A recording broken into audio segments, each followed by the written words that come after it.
So the next thing we'll look at is going to be the base. So we'll start again with E2. So let's look at a reaction that is an E2, and we'll just change the base. So I'll have a strong base, like hydroxide, and I'll have a weak base, water. So remember, in an E2, the base has to come along and deprotonate, pushing the electron pair on to form the pi bond, pushing the electron pair out onto bromine. So water is a base. Water can come and deprotonate, push the electron pair on to form the pi bond, pushes that electron pair onto bromine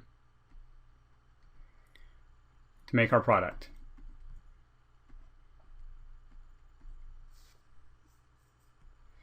Now the question here that I would look at is, what's the rate equation? For the first one, the rate equals K times the alkyl halide times OH minus. Whereas for the second one, rate equals K times the concentration of the alkyl halide times concentration of water. So, as you see, the base is in the rate equation.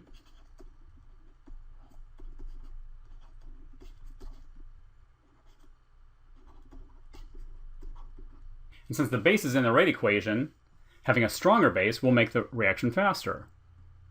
So a stronger base will favor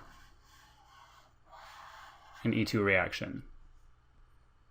Next, let's look at an E1.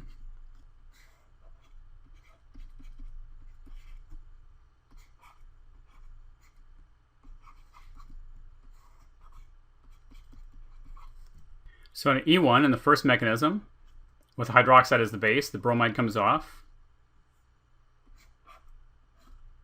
leaving the carbocation. In the second one, the bromide comes off, leaving the carbocation.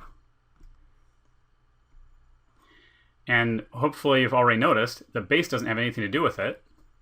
So when I look at my rate, it's going to be rate equals K times my alkyl halide for both reactions.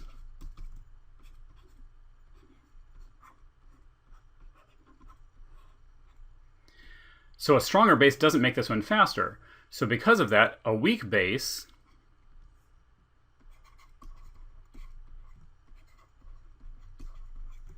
favor an E1 reaction. And the last thing to look at is the solvent. And really what that comes down to is that an E2 reaction requires a strong base.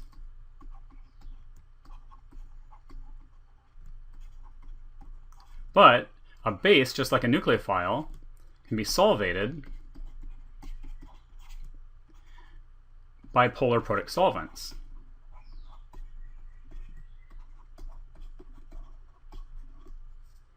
And so if it's solvated by polar protic solvents, that turns a strong base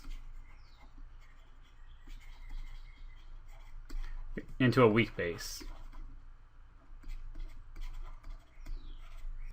So if I keep looking at the same reaction,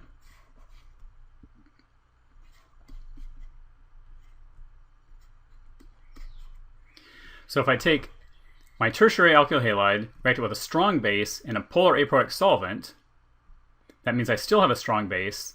This will be an E2 reaction.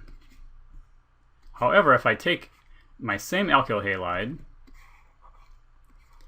my same strong base, but in a polar protic solvent, now this hydroxide is solvated by the water.